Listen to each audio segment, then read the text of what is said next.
লম্বা শ্বাস নিন, ছেড়ে দেবে। 3 2 1।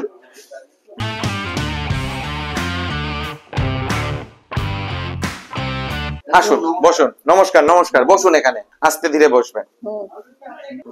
আস্তে। আবার কি হলো? ঘাড় তো ঘোরাতে পারছেন না মনে হচ্ছে। কিভাবে হলো? কেন এক্সারসাইজ করতে গেছিলেন? আমাদের ইনস্টাগ্রামের একটা ডিজে চ্যালেঞ্জ করতে গিয়ে আমার টানটা লেগে গেছে। ওই মা ওটা দেখি এরকম করতে গেছে, গেছে সব সময় দোকানে গেছে। ইনস্টাগ্রাম বলতে আপনি কি ইনস্টাগ্রামে আছেন নাকি?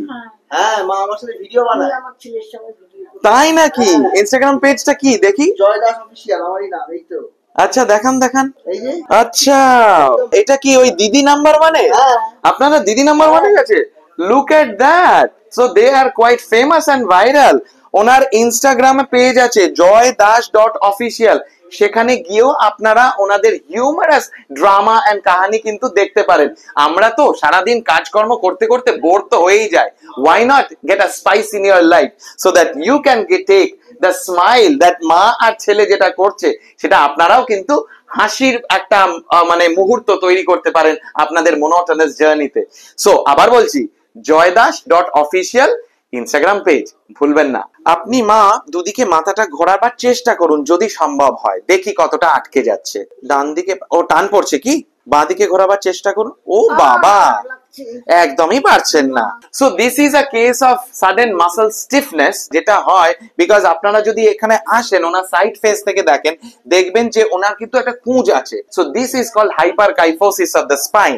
হাইপারকাইফোসিস এর জন্য যেটা হচ্ছে ওনার মাথাটা একটু এগিয়ে গেছে, যেরকম আমি করছি ফরওয়ার্ড হেড পশ্চার। তার ফলে উনি যে এক্সারসাইজটা ওনাদের ইনস্টাগ্রাম পেজের জন্য একটা রিলে চ্যালেঞ্জ করতে গেছিলেন, সেইখান থেকে ওনার লেফট সাইডে আপার ট্রাপিজিয়াস আর আপনার লিভেটার স্ক্যাপুলি আর এসসিএম বলে তিনটে মাসেল হয়, সেটা টান ধরে গেছে। ওনার হাতটা ওখানেই কিন্তু রেখেছেন। ভেরি ভেরি ডায়াগনস্টিক্যালি একদম অ্যাপ্রোপ্রিয়েট। তো আমরা চেষ্টা করি ওনার এই যে টানটা যদি কমিয়ে দিতে পারি। আচ্ছা, pro tip of the day, মা আপনি কিন্তু বাড়ি গিয়ে আজকে এই অ্যারাউন্ড 10 মিনিট মতন দিনে 4 বার বরফের শেক লাগাবেন। শুনে রাখুন, যদি সাডেন মাসেল পুল হয় কখনো কখনো কখনো গরম শেক দেবেন না, অলওয়েজ ঠান্ডা দেবেন।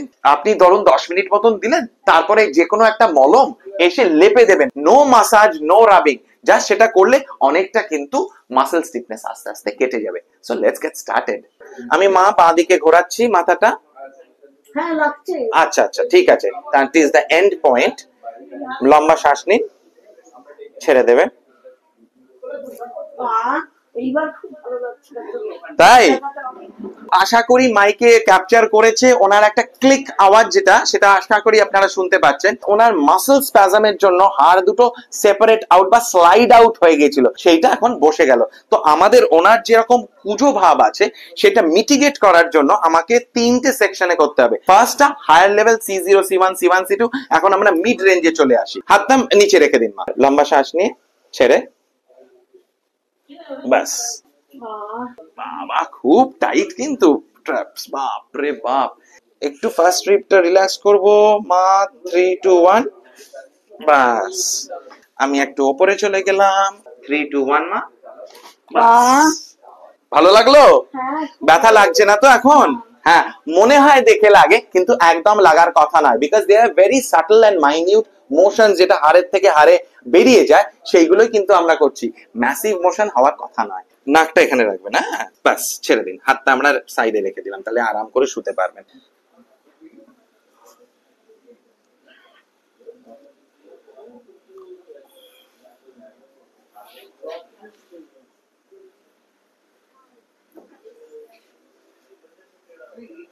শ্বাস নিয়ে ছেড়ে, লাস্ট শ্বাস নিয়ে ছেড়ে, বাস। লম্বা শ্বাস নেবেন, ছাড়বেন, আর নেবেন না নিঃশ্বাস। 3 2 1, বাস। খুব আরাম হচ্ছে ডাক্তার বাবু।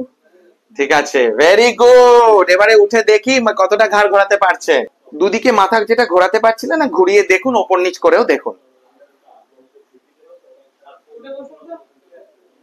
কি মনে হচ্ছে? পারছি তো। তাই? ব্যথা লাগছে? আর ব্যথা লাগছে না, ভালো লাগছে। ভালো লাগছে? মায়ের যখন লেগেছে তখনই আমি বললাম মাকে হ্যাঁ যে আমাদের মন্দিরতলার এখানেই আছে আপনাদের ক্লিনিক, ডক্টর সঞ্জয় সরকার, ঠিক। নিয়ে এলাম। তাহলে হলো, কাল ওরকম ঘরে দেখে দেখে করতে তাহলে যাবে কি না কোনো। আবার রিল করবেন নাকি? চ্যালেঞ্জটা করবে? না, আর চ্যালেঞ্জ করতে হবে না বাবা গো। কেন করবো, আপনি আছেন তো। এই ঠিক ঠিক ঠিক, আমি তো আছি।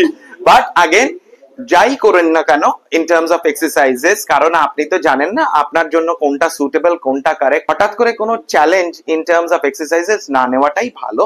একবার কনসাল্ট করে নেবেন আপনাদের যে ফিজিশিয়ান আছে তার সঙ্গে, যে আমি এই এক্সারসাইজটা করতে পারবো কিনা, তারপরে জিনিসটা কারণ করুন। আমাদের ক্লিনিক্যাল সেন্সেস তো আপনাদের হ্যাঁ মতো নয়। স্বাভাবিক স্বাভাবিক, কোনটা সঠিক হচ্ছে সেটা তো বোঝা যায় না, সেই জন্য। Again don't forget to watch them, they are hilarious. Thank you. নমস্কার।